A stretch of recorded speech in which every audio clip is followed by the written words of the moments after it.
सर्वाधिक नगर परिषदा या काँग्रेसच्या ताब्यात दिसतील आणि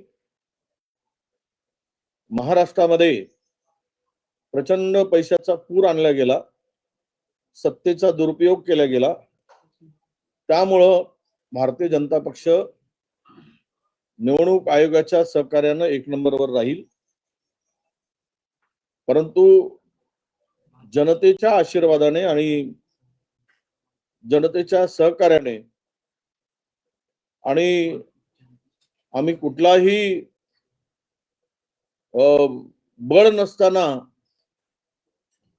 काँग्रेस पक्ष स्वबळावर क्रमांक 2 पर्यंत पोहोचते, याचाच अर्थ जनतेच्या मनामध्ये काँग्रेस आहे, राहील, हा याचा अर्थ निवडणूक निकालानंतर सगळ्यांना दिसेल. 2 नंबरवर पोहोचाल असं म्हणतायत, नंबर 1 वर कोण राहील असं वाटतं मला? मी सांगितलं ना, भारतीय जनता पक्षच सांगितलं की काय आपण 1 नंबरवर भाजपच राहील, कारण सत्ता आहे, इतके मोठे सगळे मंत्री आहेत, प्रचंड पैसा आहे, सोबतीला निवडणूक आयोग आहे, त्यामुळे स्वाभाविक आहे की नंबर 1 ला तेच असणार. एक्झिट पोल मध्ये मात्र चित्र वेगळं दिसत आहे. जी गड आपला विदर्भ मानण्यात येतो तिथे थोडी काँग्रेसची पीके आहे. नाही, आता ते निकाल आल्यानंतर काल आपण सगळे सामोर पाहिला किती नगर परिषदा कुठल्या येत आहेत. त्यामुळे मी मुद्दाम साम हा विषय यासाठी केला की बाकीच्या एक्झिट पोल मी दाखवले नाही, साम दाखवत होतो त्यामुळे, आणि नगर परिषदा वाईज दाखवत होतो.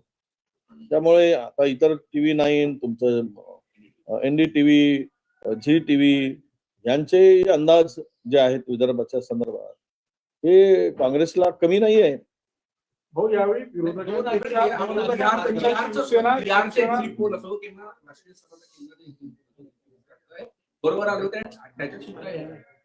नाही, असं आहे, काँग्रेस 2 आकडे पोहोचेल का हे मी सांगणार नाही. 246 नगर परिषदा आहेत. 246 नगर परिषदामध्ये काँग्रेसचा आकडा क्रमांक 2 वर राहील राज्यात. एवढं मी खात्रीनं तुम्हा सगळ्यांना सांगतोय, आणि तेवढंच सहकार्य जनतेचं होतं हे मी फिरताना मला दिसलेलं आहे. हो, विरोधी पक्षापेक्षा यावेळी शिवसेना एकनाथ शिंदे प्रचारात जास्त समोर होते. तुम्हाला काय वाटतं, 2 नंबरवर तुम्ही तुमचा दावा करता, शिवसेना कुठला नंबर? शिवसेना 3ऱ्या नंबरवरच जाईल. हे बघाल तुम्ही निकालानंतर क्लिअर होईल, स्पष्ट होईल.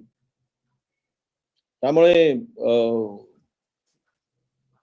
सत्तेतील पक्षाच्या विरुद्ध लढताना, सत्तेच्या विरुद्ध लढताना संपूर्ण राज्यामध्ये आमचे 16 आमदार आहेत. फक्त 16 आमदारांच्या बळावर जर आम्ही क्रमांक 2 वर पोहोचतो आहोत, तर जनतेच्या मनातील भावनांचा, शेतकऱ्यांच्या, बेरोजगारांच्या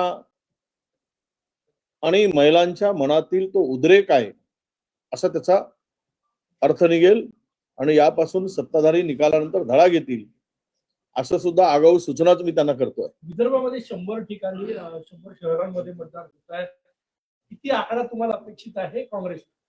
आम्ही सांगितलं की विदर्भामध्ये आम्ही चांगला परफॉर्मन्स करू आणि विदर्भामध्ये किमान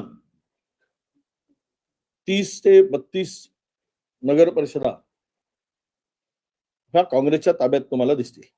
भाजप 365 दिवस ऍक्टिव्ह मोडवर असतो. आता भाजपनं या मतमोजणीच्या आधीच महानगरपालिकेसाठी मुख्यमंत्री, गडकरी, फडणवीस सगळे बावनकुळे मीटिंग घेत आहेत आणि महानगरपालिकेसाठी ऍक्टिव्ह मोडवर आहे. काँग्रेसची काय स्थिती आहे? आम्ही ते कोण म्हणतो ऍक्टिव्ह मोड वगैरे काही नसतं. सत्ता आहे, पॉवर आहे, सगळ्या गोष्टी आहेत त्यांच्याकडे, त्यामुळे ते ऍक्टिव्ह मोडवर दिसतात.